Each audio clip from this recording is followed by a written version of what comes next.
Hello and welcome to Briggs on Books. This is Hope Roski stepping in for Mike Briggs today. I would like to introduce a writer who definitely is somebody who tugs at my heartstrings because she is a retired school teacher. I'd like to welcome to the show Linda Frank. Linda, welcome to the show.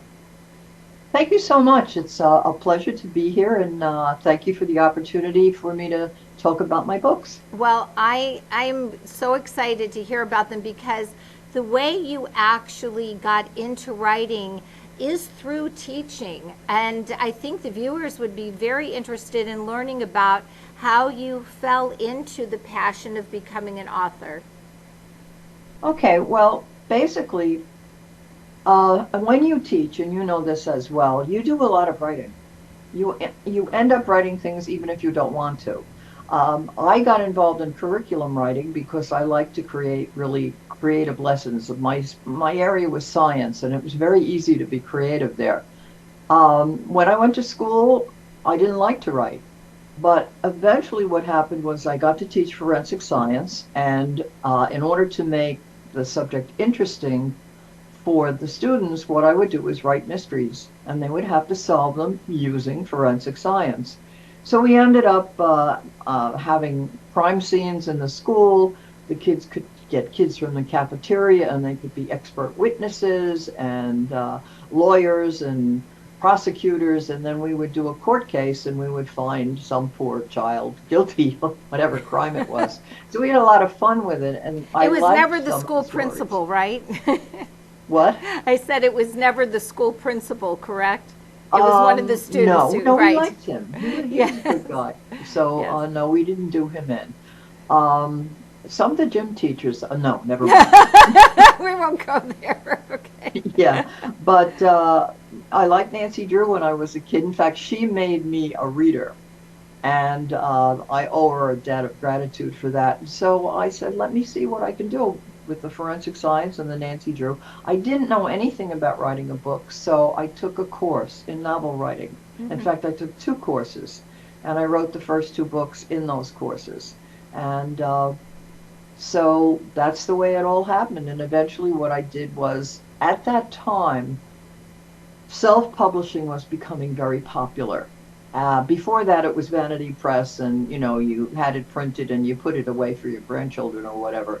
But as you well know, independent writers now are glutting the publishing scene, so to speak, and there are many companies that offer you all kinds of services, which in the beginning was very helpful because I needed an editorial review. I needed somebody to tell me this is what you need to change. And I really advise people who are going into this and writing a book that they should learn as much as possible before they go to Kindle Direct Publishing or Universe or any of the other companies, because you want to submit something that doesn't have to be really worked on. So that's how I got into it, and now it's marketing, marketing, marketing. I have a TV interview show. My interview show is called The Writer's Dream, and I do local Long Island authors. So I've been doing that Fascinating. for 13 years now, and I also do a series of lectures and topics in forensic science. So I'm a busy lady. Yes, you are. I mean, they always talk about when teachers retire, oh, you'll just, relax and this and that. And I find myself busier now than when I was as a school teacher. So I understand where you're coming from. And I think it's fascinating that you're basically opening up doors for other people too, which I commend you because it does take a special teacher to teach people who really want to maybe look into gaining some momentum in this field. So with that said, as you started into this independent journey, let's talk about the first book you released and then how it morphed into more. Okay, so the first book was called The Madonna Ghost. And I, at one time, did volunteer work in the lighthouse on Fire Island. Fire Island is a barrier beach. You in California understand barrier beaches and all that kind of stuff. So we have a barrier beach that's very famous, actually, called Fire Island. And it has a lighthouse on it. The original one was commissioned by George Washington.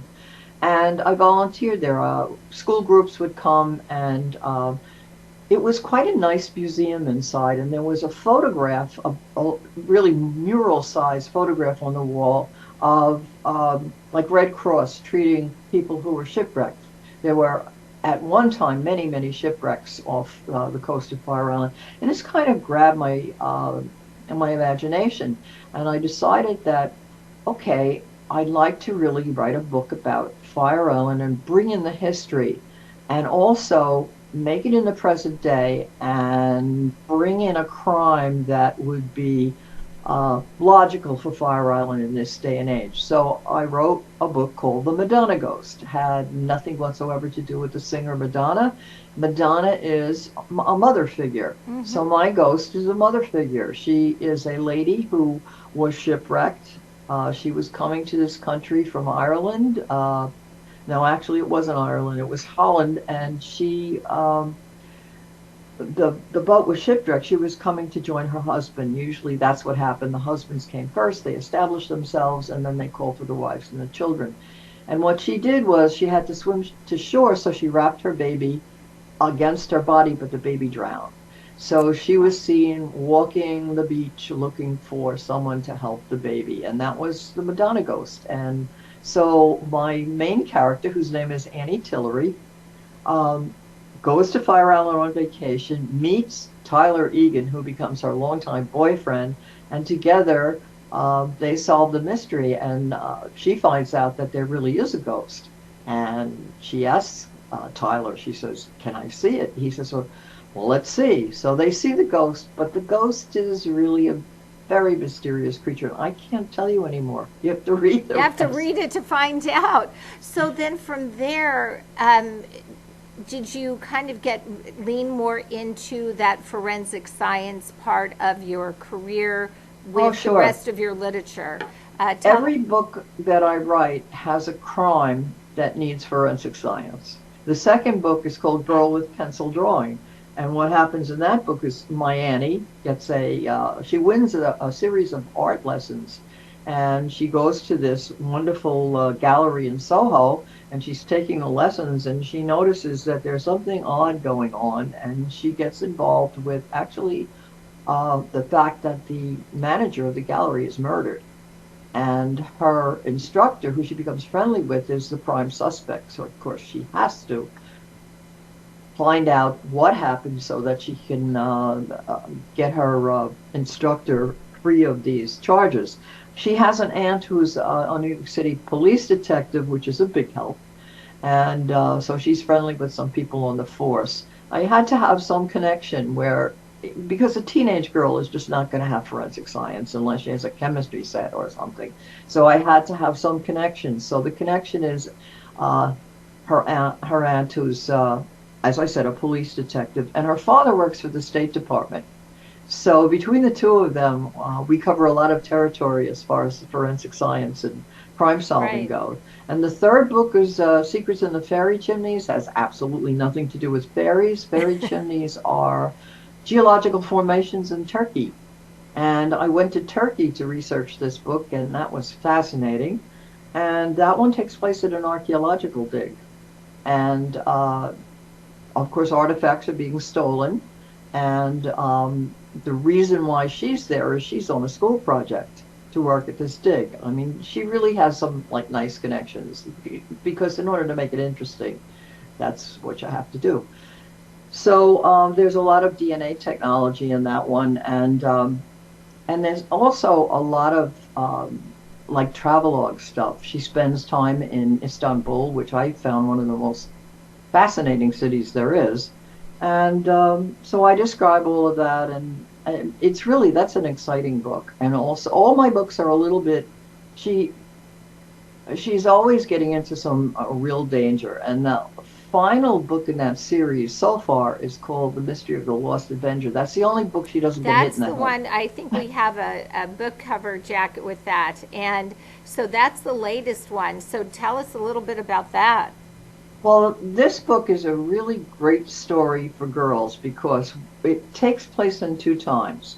What happens is a plane crashes in 1943. What is the plane? The plane is an Avenger. The Avenger was a real plane.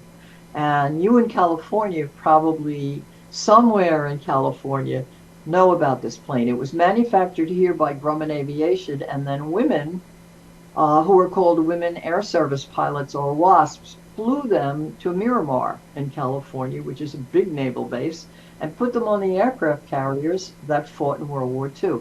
This is the plane that George Bush the Elder crashed in during World War II, but he survived. That's So, that to me, I like the way you bring in what I would call that historical part. So you have always. what you see is that historical fiction writing melded in with your forensic science. What a great combination. Yeah, I had one reviewer say it's nice that you sneak in all those facts. Mm-hmm. So, yeah, and that's a talent of teachers, correct? So the plane is not found until the present. And so when the plane has to be um, then investigated by NCIS because it's a Navy plane. And so they come and they find a work order with Annie Tillery's great grandmother's name on it. So they confront the family with this, and of course, Annie has to solve this mystery. What was her great grandmother doing writing a note that's in the plane? Because the note's a little mysterious.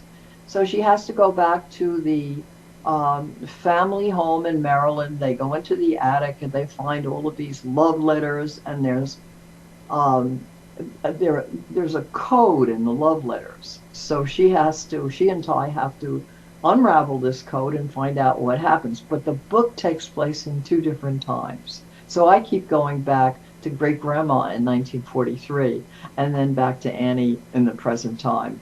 And so what I like to bring in is all the really cool facts about the women who really helped to win the war in World War II. So we have Rosie the Riveter.